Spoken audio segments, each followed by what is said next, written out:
If I had seen further, it is by standing on the shoulders of giants. It's my uncle's favourite saying, but I know he borrowed it. It was written by Sir Isaac Newton, a pretty smart guy who figured out the law of gravity. I am sure that even good old Isaac didn't understand gravity just by seeing an apple falling down though. He was inspired by other thinkers. This is exactly what standing on the shoulders of giants means.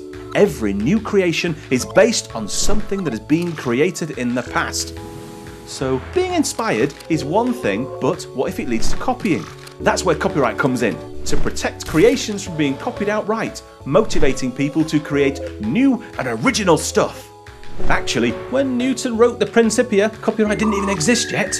It was established a few years later here in England because many years before, another smart guy invented a machine that made it easy to copy books. The idea was to give authors the right to control the copies of their books so they could make a living out of it, for the encouragement of learned men to compose and write useful books.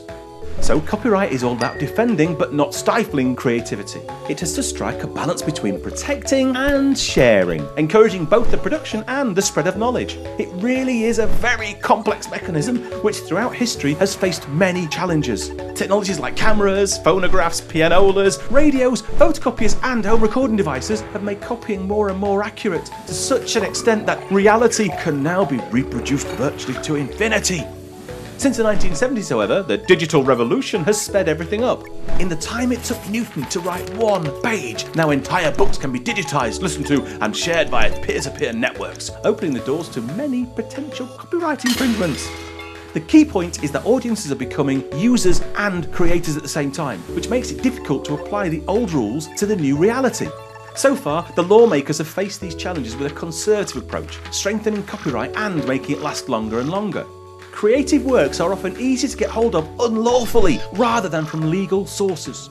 And it is curious that universities pay publishers in order to allow their students to read their own teachers' texts. Creativity, more than ever, needs to be protected and encouraged, shared and enjoyed, which means copyright needs to evolve to adjust to these rapid changes.